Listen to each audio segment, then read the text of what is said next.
안녕하세요. 철원팀장입니다. 오늘 장기 렌트카와 대출의 관계에 대해서 자세한 내용 살펴보도록 하겠습니다. 네, 결혼을 앞두고 있는 신혼부부들과 그리고 이사를 앞두고 있는 가정에서는 여러 가지의 다양한 금융상품들을 동시에 진행하는 경우가 많은데요.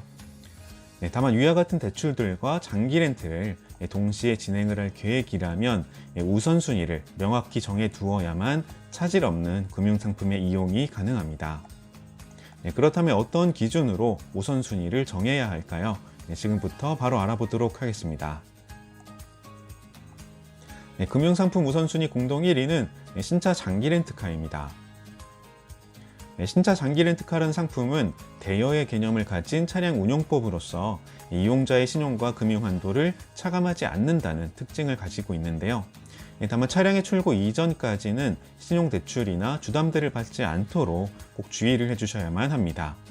만약 차량의 출고 이전에 신용등급이 변동이 된다면 기존의 승인을 받아둔 장기 렌트 차량이 정상 출고되지 않을 수 있기 때문입니다. 따라서 이러한 경우에는 빠른 출고 프로모션을 활용한 장기 렌트 계약이 필수라고 할 수 있겠습니다. 금융상품 우선순위 공동 1위는 휴대폰, 정수기 등의 기타 렌탈 상품입니다. 정수기 렌탈이나 휴대폰 할부 또한 최소한 7등급 이상의 신용을 가졌을 때 이용할 수 있는 유사 금융상품인데요. 따라서 정수기 렌탈과 휴대폰 할부를 곧 이용할 계획이 있다면 우선순위로 진행을 해주셔야만 합니다. 만약 앞으로 진행하게 될 신용대출과 주담대까지 모두 완료가 된다면 경우에 따라서 신용등급이 일시적으로 8등급까지 내려갈 수도 있으며 그럴 경우에 휴대폰 할부나 정수기 렌탈 또한 이용할 수 없게 될 수 있기 때문입니다. 금융상품 우선순위 2위는 신용대출입니다. 신용대출을 실행하기에 앞서서 꼭 명심해 주셔야 하는 것은 신용대출을 받게 되는 순간부터 담보대출을 제외한 금융상품은 이용에 제한이 생길 수 있다는 점입니다. 다만 신용대출을 받았음에도 주택담보대출을 추가로 받는 데에는 큰 지장이 발생되지 않는 이유는 바로 집이라는 담보가 명확하게 설정되어 있기 때문인데요.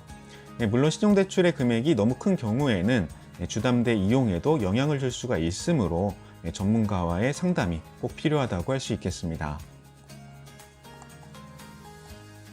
금융상품 이용의 마지막 순위는 바로 주택담보대출인데요.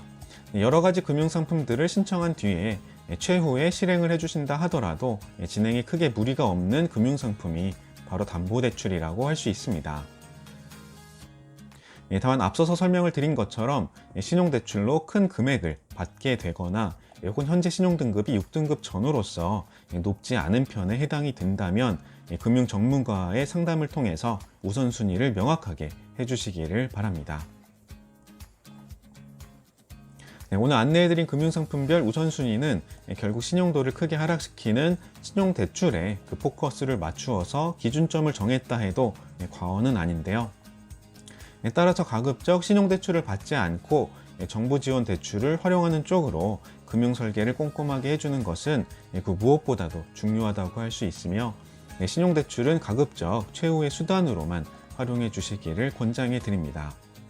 네, 영상은 여기까지인데요. 관련해서 궁금한 점은 언제도 부담 없이 문의시기 바랍니다. 최원호 팀장이었습니다.